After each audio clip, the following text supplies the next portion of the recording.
This is Michigan's retirement coach, Mike Douglas.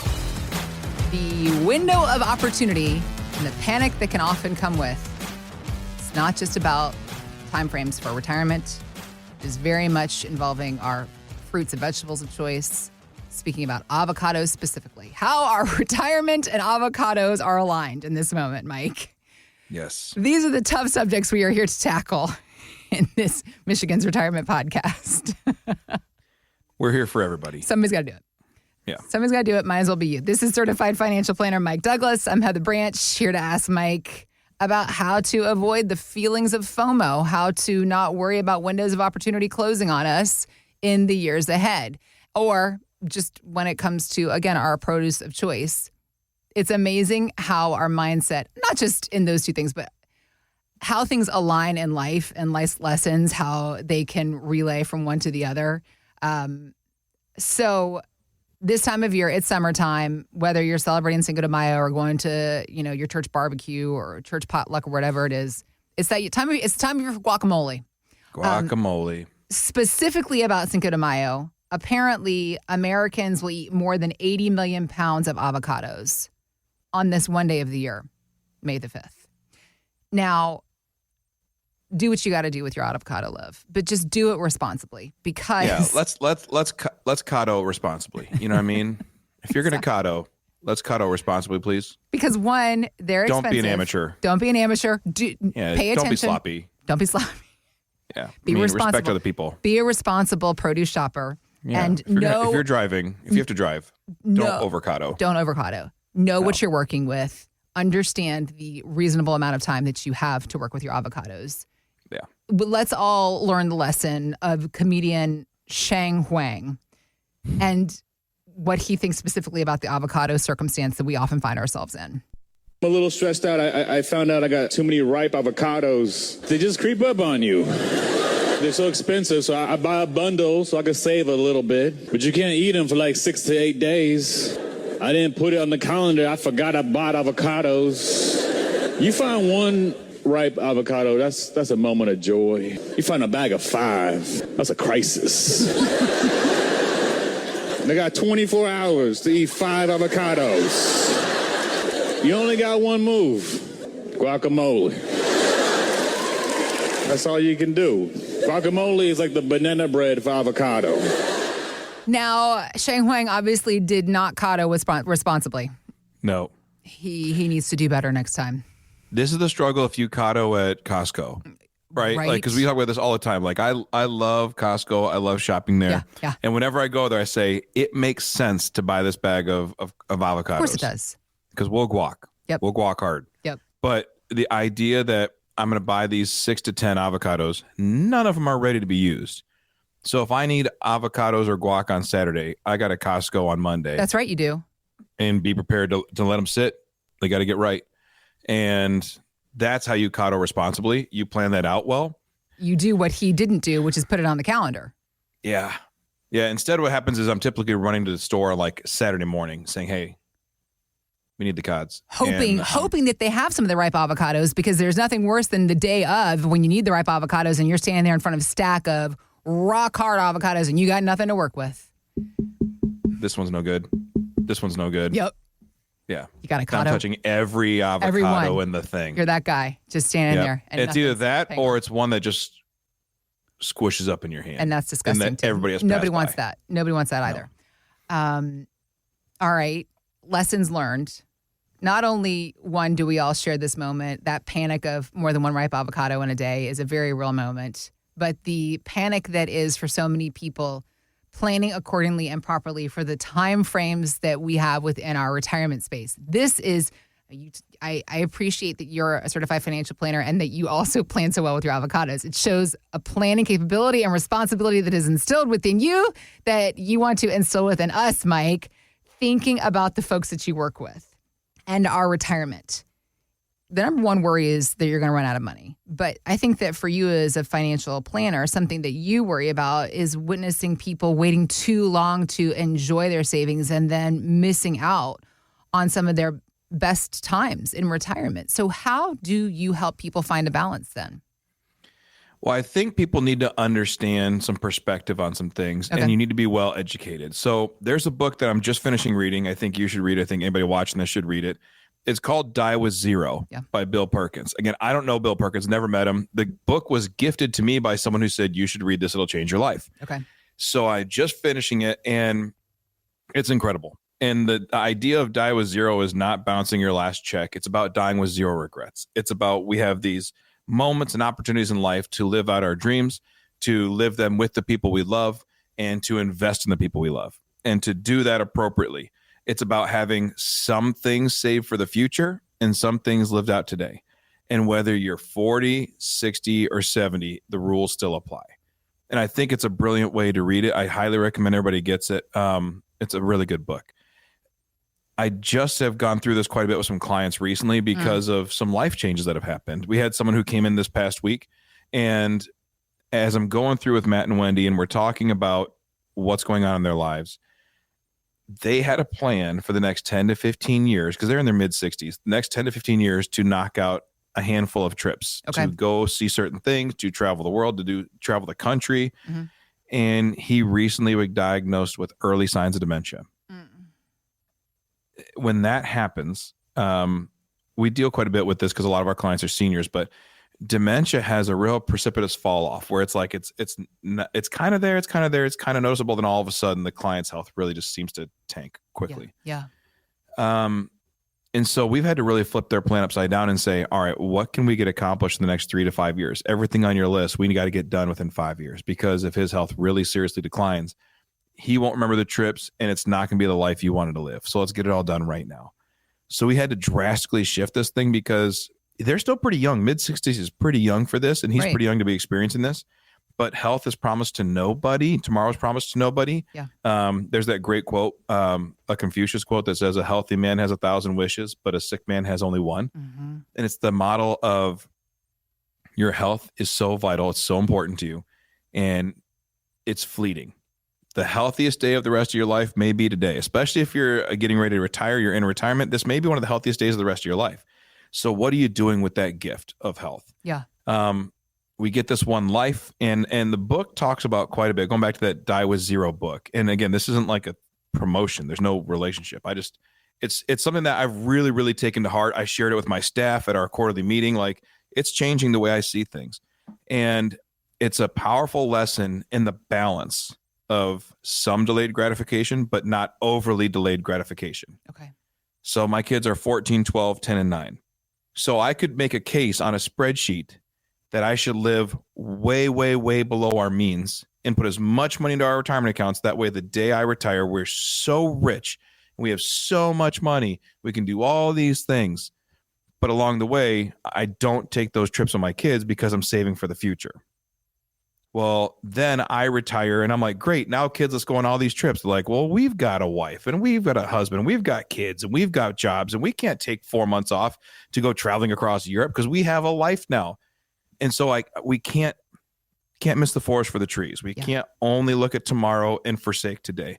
But you can't just be reckless and say, let's just quit our jobs and live on a van. Like, we're not going to do that either. Like, we're going to balance this life of what's appropriate for the future and what's appropriate for today. And I think that that's what we have to really work towards, because in retirement planning, the day you retire, it starts this must-go phase of life. The next 5 to 10 years, anything on your bucket list, you need to get checked off. You need to clean it up. You make sure you go everywhere you want to go, because just like Matt and Wendy, you don't know when that bad doctor's report may come or may not come, or when health may become fleeting. So get things done, whether it's 60 or 65, whenever you retire, because by the time you're 73 to 75, you start slowing down a little bit. And by the time you're 80, and that's at 73 to 75, you go into what we call the might go years. If it's the right trip at the right time, I might go on that, but there's no guarantee. About age 80, you become I won't go. It's the won't go years. Why? Well, I can't possibly do this today because I also have a doctor's appointment that day. I can't possibly do 2 things in one day. My grandfather's 94. He lives in Delaware. Whenever we go out to visit him, I love spending time with them, but he doesn't travel to Michigan to see us anymore like he used to when we were kids. We go to him. And when we go out to him, he still runs his regular daily routine, whether we're there or not. He gets up, does his devotions, watches Fox News, then he watches Let's Make a Deal, then he watches Price is Right. Then he turns off the TV, gets lunch. He kind of runs his errands, then he comes back and he'll watch baseball all afternoon. And that's his life. And that's what he does. And if we're there, we just have to sit in the chairs around him while he does it. And we hang out, we talk and share stories. But his life is different in his 90s than it was in his 60s when he was traveling out to Michigan to see us all the time. Yeah.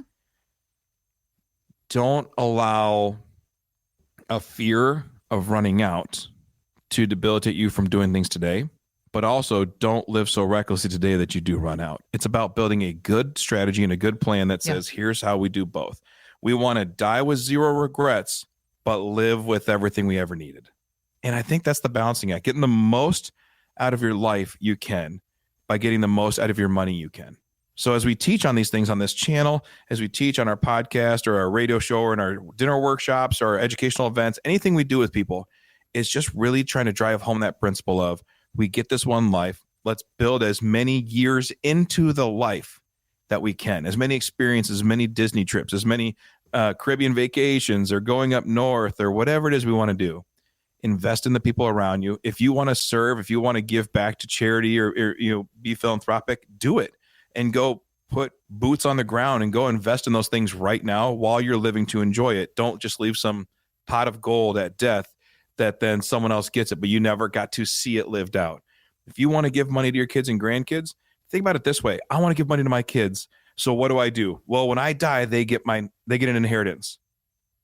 If I die at 85, my kids are going to be 55 to 60.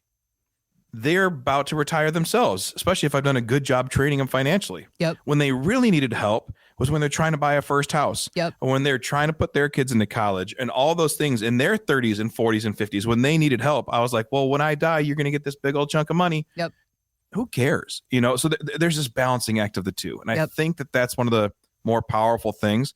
So the book really covers a lot of the ripe avocados, the things that we wait, and all of a sudden, I don't know what to do about this because I missed my opportunities. It really helps us drill down. Here's how you appropriately segment your life.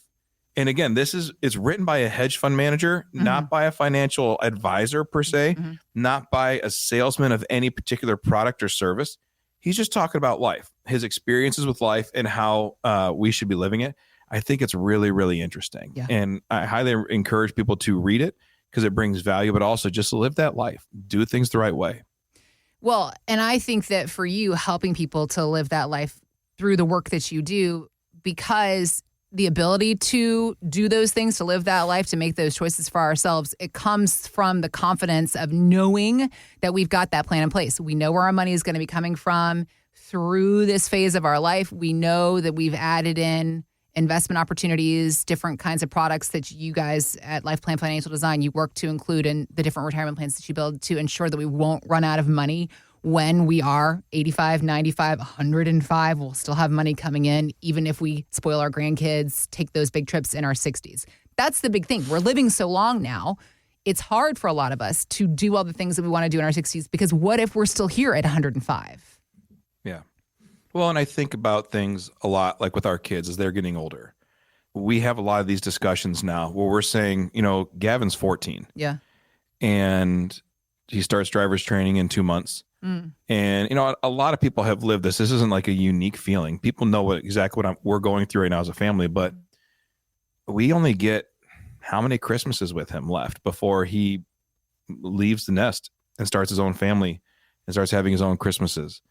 And he's going to his kids. And then we're saying, all right, well, at least I have Zachary. Oh, he's only 2 years behind.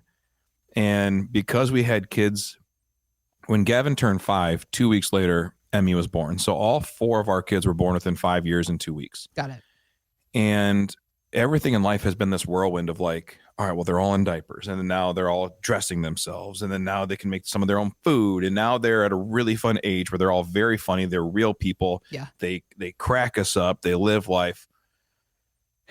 And then it's going to be this real whirlwind of they're all going to come through, and they're going to go through college. And then, I always joke, I said, then some woman's going to come steal Gavin's heart and take him away from us, and we'll be third fiddle because she'll be first and second fiddle. You know what I mean?